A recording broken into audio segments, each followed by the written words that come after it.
बस अड्डे को ट्रांसफर करने की योजनाएं चल रही है और जो भी यात्री यहाँ पर आता है वो गंगा स्नान की इच्छा लेके आता है, गंगा जी के दर्शन के लिए आता है, माँ मनसा देवी के दर्शन के लिए आता है। और पहला जो उसका होता है कि गंगा जी में डुबकी लगानी है। और गंगा जी के समीप रेलवे स्टेशन भी है, बस अड्डा भी है। कुछ सोच समझ के जो है बने होंगे आमने सामने बस अड्डा और रेलवे स्टेशन। जब रेलवे स्टेशन या बस अड्डा यात्रियों से दूर हो जाएगा, हर की पौड़ी से दूर हो जाएगा, तो मैं सोचता हूँ उसकी महत्ता खत्म हो जाएगी, यात्रियों को बहुत ज़्यादा परेशानी होगी। और वर्तमान बस अड्डा पूरे शहर के केंद्र में है, चाहे वो भूपतवाला हो, चाहे वो श्यामपुर हो,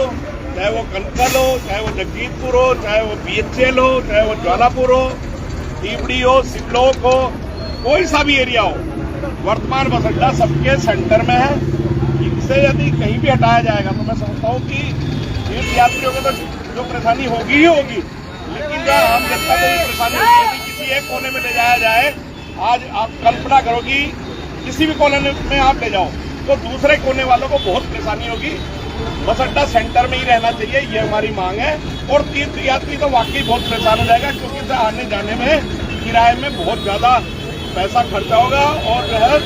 मतलब उसे परेशानी भी होगी, समय भी लगेगा। हो सकता है किसी की ट्रेन छूट गई हो तो बस पकड़ ले, किसी की बस छूट गई तो चलो भाई ट्रेन पकड़ ले, तो उन बातों से भी, उन सुविधाओं से भी यात्री वंचित रह जाएगा, आम लोग वंचित रह जाएगा। अभी कुछ आप बताएं, काफी जगह है किया जा सकता है। इसके समीप ही हमारे बराबर में जल निगम की जमीन है और नगर निगम की जमीन है, वो सारी जमीनें नगर निगम की हैं, तो उनको भी लेके जिस तरह से अभी हमारी मेयर अनीता शर्मा जी ने, पूर्व मेयर ने अस्पताल के लिए 500 बीघा जमीन दी थी निःशुल्क जनहित में, तो इसी तरह से जमीन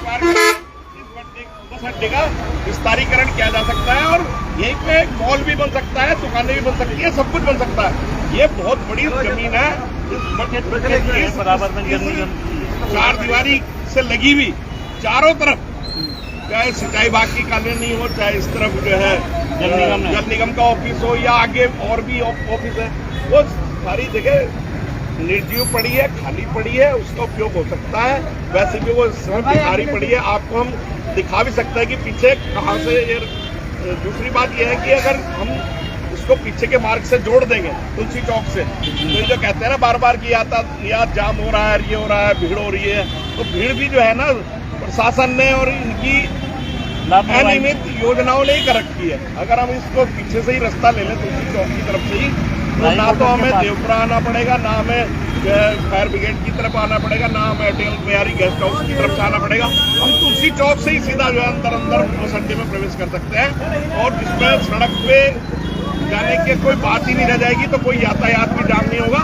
और सबसे निकट रहेगा और व्यापारियों को भी राहत रहेगी।